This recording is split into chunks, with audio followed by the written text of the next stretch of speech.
What is up, y'all?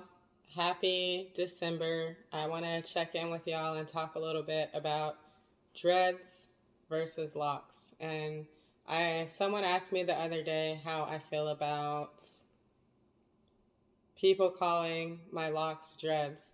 And to be honest with you, I try not to really hold a value to words, so it really does not bother me when people refer to my hair as dreads versus locks. Usually when I'm describing my hair to another person, I usually refer to my hair as locks. I've heard mixed reviews on the history of the word dread and how it could have a negative connotation on our hair as Black individuals. But in terms of today's time and age and how I've learned about hair and things of that nature, I take no offense to what people refer to my hair as. So I'll get more into that. I just wanted to take a moment to check in and at least get the video started. I have a few errands to run today. I'm heading up the grocery store. I am going to be linking with a friend. We're going to make some lasagna together. I got her this really cool gift, and y'all are going to have to wait and see what it is. It's a little gift, just like something thoughtful that we can both have fun with, just to give you a hint. But yeah, I'm going to check in with y'all a little bit later and continue this topic, dreads versus locks. Until I see y'all again, make sure to go ahead and hit that subscribe button if you haven't already. Go ahead and give this video a thumbs up if you like what you're seeing, if you like what you're hearing. And tell a friend to tell a friend to tell a friend to tell a friend about me. All right, y'all. I'll check in with y'all in a little bit.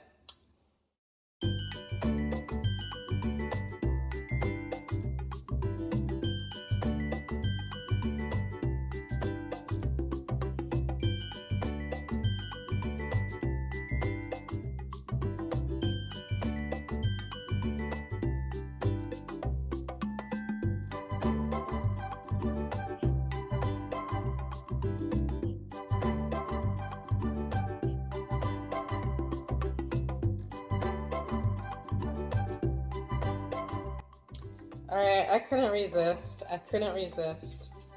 So here is the surprise for my friend. And they've been playing this game on the cell phone for weeks. Ever since I told them that this game was invented by a Black man, it's been her new favorite game, and she's been playing on her phone and app, playing against the computer. So now we can play it in person. So this is a phase 10, and while thinking about it, I'm gonna quickly wrap it. Presentation is everything. So I just have some reused brown paper from a recent delivery. So we're going to use this as wrapping paper.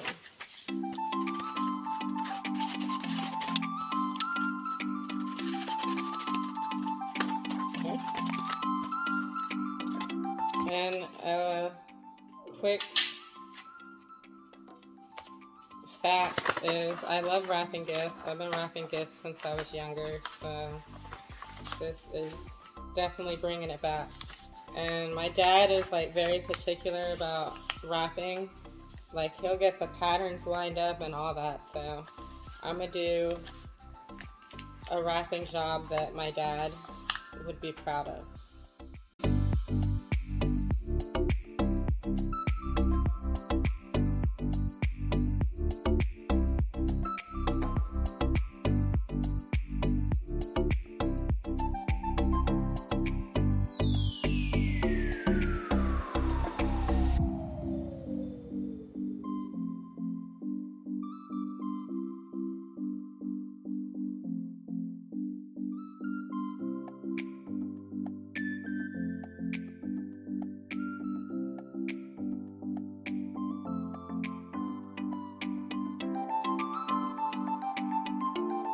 Okay, how's that for a wrapping job? Alright, so back to what I was doing. I'll check in with y'all a little bit later.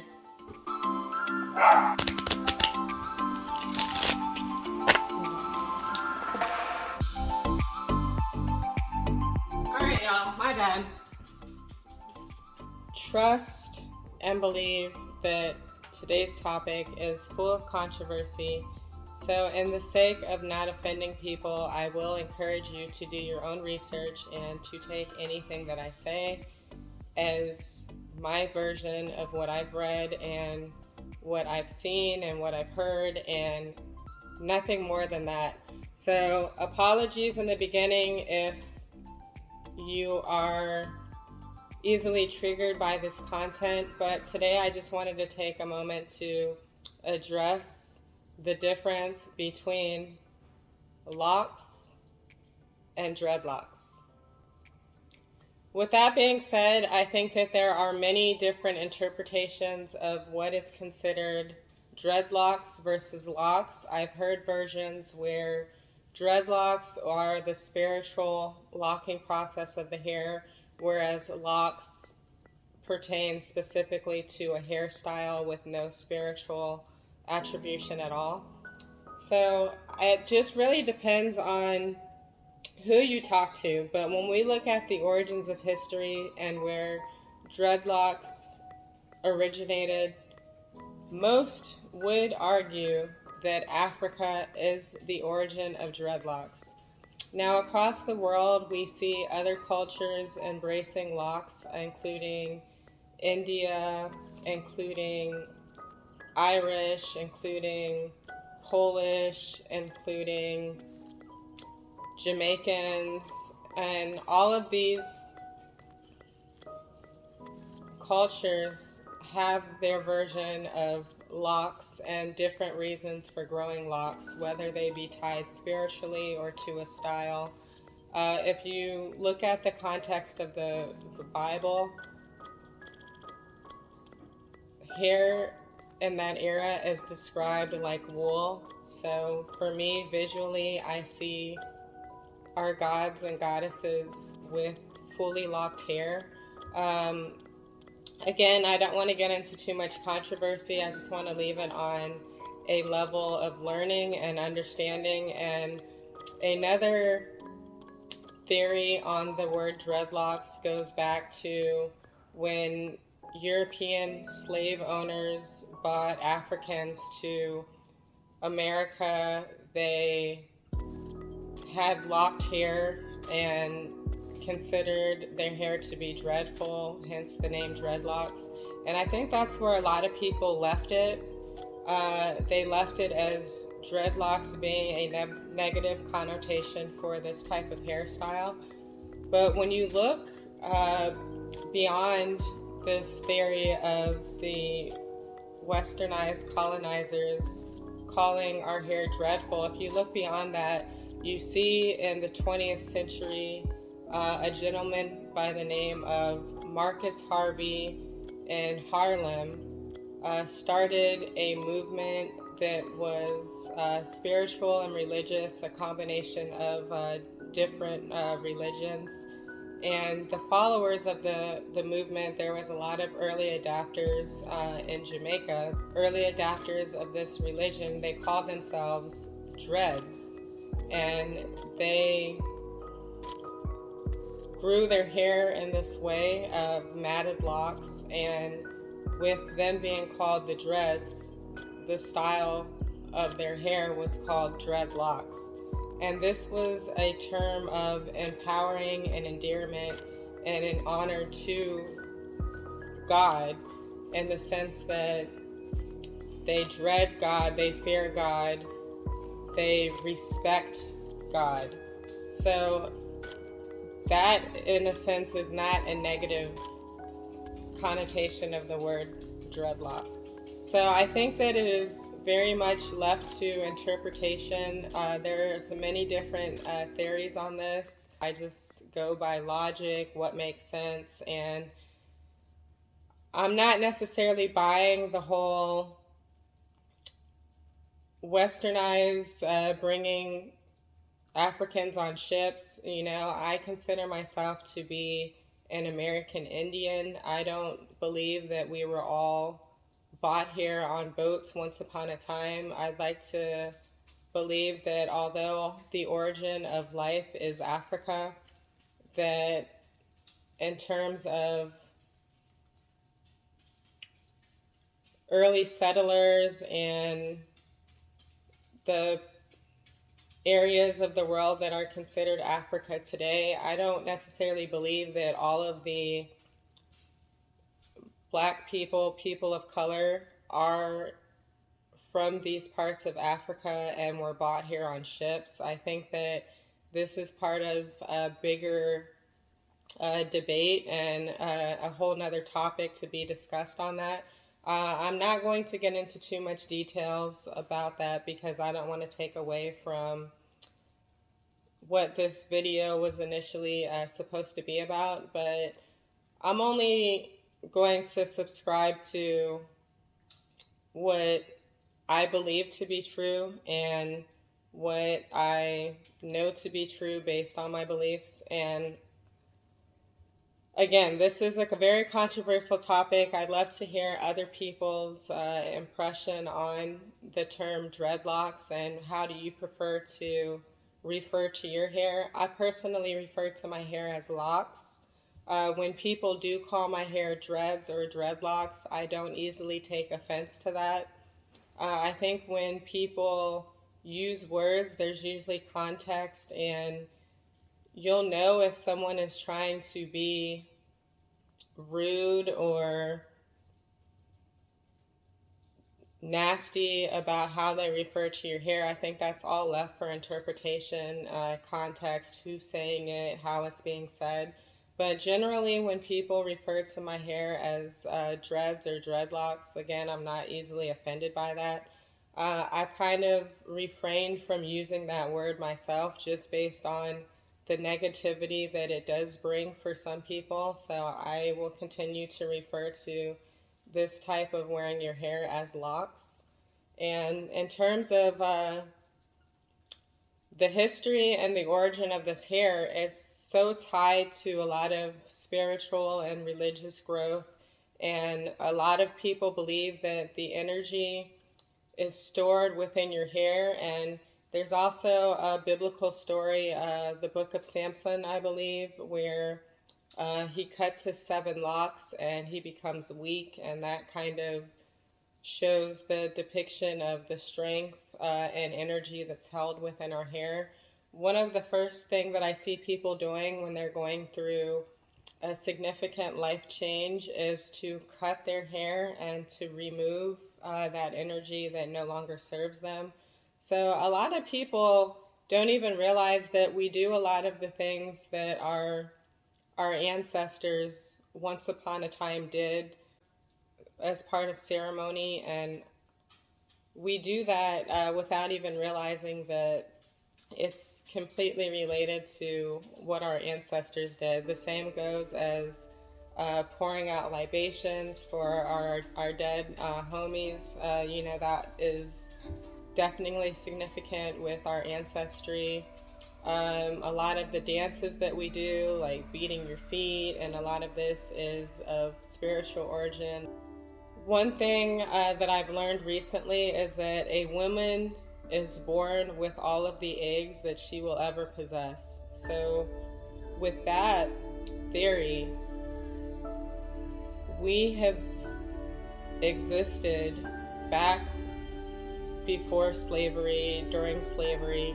So it isn't far-fetched to think that we have been succumbed to a lot of the trauma that our ancestors experienced. We were living in our great-grandmother's, great-great-grandmother's, great-great-great-grandmother's womb once upon a time. So it isn't crazy to believe that we've also endured some of that trauma and that it will show up in our lives somehow, some way. And in that case, it is important to really have these coping mechanisms and have this overstanding of what's going on so that we can get through these things and not become a product of our environment or stuck in depression or states of mind that stop us from thriving. And one of the quotes that I read recently, I'll translate it to the way that I understand it, but As Black people, people that look like you and I with similar skin tones, this doctor says that we are the only people that celebrate the derogative words used against us in a way that will set us back to a point that we don't even realize that we're hurting each other. And when you look at some of the music that is described in this quote that I'm reading from, it's like the derogatory terms when we call each other bitch, hoe, nigga, and these things that are negative words. If the wrong person uses that word towards you, you know, those are fighting words, but we almost celebrate those words. I have mixed feelings about that in terms of, isn't it great that we're celebrating these negative things that are said about us? But then on the flip side, as you know, we get older, these things become hardwired in our mind, the repetition, and we start to think of ourselves as less than. And I think for a developing mind, these words can be hurtful. These words can be limiting and set us back years and years and years where, you know, as an adult, you think that you're not more than that. So I really think that that's left for further discussion. I will close this out by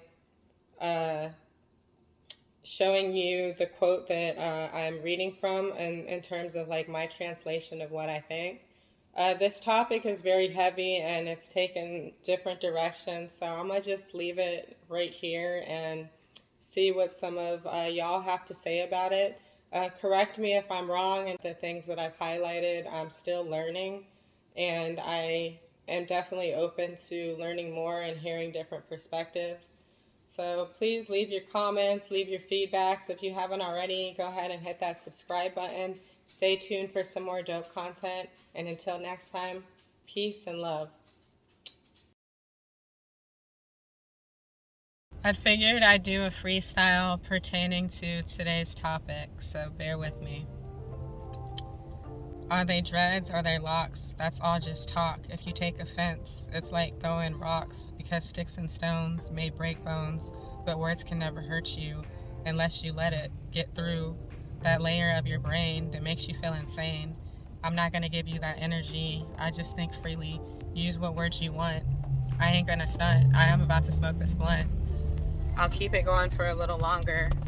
The more you give me words, the more I feel stronger against what you say. Every day we have to deal with the words that people try to slay. They throw it our way. They try to say there's no offense, but that's pretense. Some people have intentions. Let's not even mention all the shit that's been going on lately that has greatly affected people's mental. Let's change that. Go through a portal in the future where words no longer torture and we can just be pure. All right, I'm gonna leave that right there. Let me know what you think about the freestyle. Until next time, peace, y'all. Thank you for tuning into this bonus content.